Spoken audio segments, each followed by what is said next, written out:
I agree with Kate. I think looking at society, we can see those who are in liberty and abundance right now, and other people in our society who are truly in bondage because they have chosen to be dependent, and their children truly feel like they're in bondage because they don't feel like there's a way out. There's a lot of people in urban areas in our country who will say, I'm stuck here. There's no way out for me. Well, you know? And who want to be there, some of them. Right, they're still in the dependent stage. But I think there are truly children are saying. There truly are people in those situations that feel like they are in bondage, and I think probably a lot of them are children. But if different parts of our society can be in different parts of the cycle, surely we can jump to faith. Hopefully not all of us end up in bondage. And I kind of want to keep that right side of the cycle. I want to be in all those. Oh, yeah. I want to be in faith and courage and liberty and abundance. All, you know, and I'm not going to be all the time because I'm going to go through the cycle myself too. But I want to work on all four of those and just have the cycle be just the right side. Round and round again. I think we do that cycle in every different aspect of our lives, like you were talking about. Yeah. And so I think you can, because it's a learning, right? Yeah. When you find abundance, then you realize, like we were talking about before, how much more work there is to do in another area, and then you find faith and courage in that new area. Yeah, that's profound. Sorry, Deanna, did you have something? I was just thinking, I feel like it's important for us to teach those around us, to say something to them when they are talking in terms of going toward dependence, or, do you know what I mean? If we recognize that in someone who thinks that liberty is important, but maybe they just don't have the understanding, to teach them, help them to understand. I have an answer to what you were saying that I was actually going to be bringing up in the last portion of our thing. So I'm going to bring that up again, but not right now. Right. That was a great question. In talking about where we are, this is something I wanted to mention, but I didn't remember in all the stuff going on earlier. Talking about how dependent are we? From the 2010 census, the stats are that at age 65, 2 out of 3 people rely on Social Security for half of their income. So 66% of people at age 65 rely on Social Security for half their income. Gosh, the $200 that they get? Half of them, is that right? So there's been half, I believe it's half of them rely on Social Security for 90% of their income. And 1 out of every 4 people at age 65 rely on Social Security for all of their income. So if that's not dependence, it's certainly not self-reliance, and it's also poverty. I mean, it's really that's scarcity. Bondage. That's not abundance. But But when you start talking about that, I start thinking of all of the governmental programs that there are that people just don't even think twice about going and applying for and using, as if it's like some private scholarship.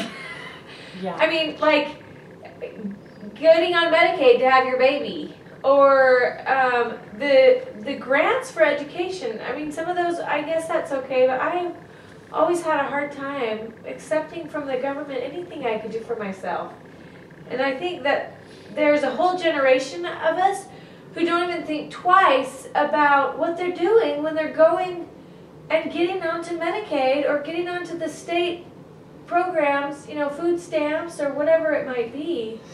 I think a lot of people don't even know any better to think twice. Like they don't even understand the concept that means someone else paid that money, or that the whole country went into debt for that money. I think that I missed that concept for a really long time. I just didn't even get that that's what was going on, because it's not really taught a lot, you know. Well, and there's, because of, as the dependence grows, other options decrease. Because as the government puts that out for free, how do you compete? Yes, right. And then people who want to be generous and could fulfill that role in society no longer can, because the government just Because nobody wants to take a handout, but if they can go privately to the government right. with nobody knowing, do you know what I mean? Yeah, that and there is a sense of, I mean, it sounds weird to say, what are you competing against for handouts? But it's different. I mean, you cannot compete against the government for helping people because they just take everyone else's money and do it. Where you're a little bit more, you have to have a different model. You can't go up to someone with a gun and say, give me your money so I can give it to this, help this person, or I'll put you in jail. And the government can. So you can't compete. And so then we gain that dependence stronger, that once it takes hold, it's a hook. And that model is in the government. Bringing up Ben Carlson again, he said his mother, and this was in a different interview, he said, my mother noticed. She looked around and she saw that people who took welfare didn't come off of welfare. And she didn't want to go there. And so she stepped back and saw the cycle. Once you're dependent, you're there and there's no escape. And so I think that's part of it too, that people don't understand. Well, if I go and apply for that, then I get used to that. How am I ever going to pay for health care on my own? You know, that whole... And they don't realize that when I take from the government, then they can require of me. Right. Do you know what I mean? Right. That's giving up some of my liberty. Right. Absolutely. And they took from someone else to give me that. Yes. So it's taking from other people's liberty. Right. It is. Yes. Yeah. Right. And from their abundance, chance for abundance. Any government program can have an interesting question when faced with the question of at what cost.